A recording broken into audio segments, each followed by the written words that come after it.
Hello guys, നമ്മളിന്നൊരു variety സാധനമാണ് ഉണ്ടാക്കാൻ പോണത്. എന്തുണ്ടാക്കാൻ പോണത്? ചെറിയ ഉണ്ണിക്കാമ്പല്ലേ, ഇണ്ണിക്കാമ്പ് മീൻസ് വായൻ്റെ ഉള്ളിലുണ്ടാകുന്ന സാധനമാണ്. അപ്പോൾ അത് വട്ടത്തിൽ അരിഞ്ഞതാണ് കേട്ടോ കാണുന്നത്. അപ്പോൾ വട്ടത്തിൽ അരിഞ്ഞിട്ടാണ് ഞങ്ങൾ ഉപ്പിലിടാൻ പോണത്. അപ്പോൾ ഇത് ഉപ്പിലിട്ട് എത്ര ടേസ്റ്റ് ഉണ്ടെന്ന് ഞങ്ങൾക്ക് അറിയില്ല. ഇനി അപ്പോൾ നാത്തൂൻ്റെ വീട്ടിൽ നിന്ന് ഇങ്ങനെ ഞങ്ങളെ വീട്ടിലേക്ക് ഇങ്ങനെ കൊണ്ടുവന്നപ്പോഴാണ് ഇതിന് ഉപ്പിലിട്ടാൽ ഇത്ര രസമാണ് എന്ന് പറഞ്ഞത്. അങ്ങനെ ഞങ്ങൾ ഇട്ടു ഉപ്പിൽ. അങ്ങനെ ഞങ്ങൾ എണ്ണിക്കാമ്പ് അരിഞ്ഞ് ഇട്ടു. മുളക് ഞങ്ങളിവിടെ വീട്ടിലുണ്ടാക്കിയ മുളക് തന്നെയാണ് കേട്ടോ. അരിഞ്ഞിട്ടാൽ ചിലപ്പോൾ എരിവ് കൂടുതലാവുന്ന വെച്ചിട്ടാണ് അരിഞ്ഞിടാഞ്ഞത്. അപ്പോൾ ഞങ്ങൾ അങ്ങനെ ഇട്ടതാണ്. പിന്നെ കല്ലുപ്പൊട്ട് വിനാഗിരി വെച്ച് നല്ലോണം മിക്സ് ചെയ്ത് പിന്നെ ഒരു രാത്രി ഉണ്ടാക്കിയിട്ട് രാവിലെ ഞങ്ങൾ ടേസ്റ്റ് ചെയ്ത് നോക്കി. നല്ല സൂപ്പർ സാധനമാണ് കേട്ടോ.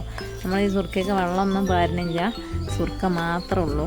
അതുകൊണ്ട് തന്നെ കുട്ടികൾക്ക് കൊടുക്കുമ്പം വെള്ളത്തിൽ കേക്കിയിട്ട് കൊടുക്കുക. അപ്പോൾ എല്ലാവരും ഉണ്ടാക്കി നോക്കിയിട്ട് അഭിപ്രായം പറഞ്ഞാൽ പൊളി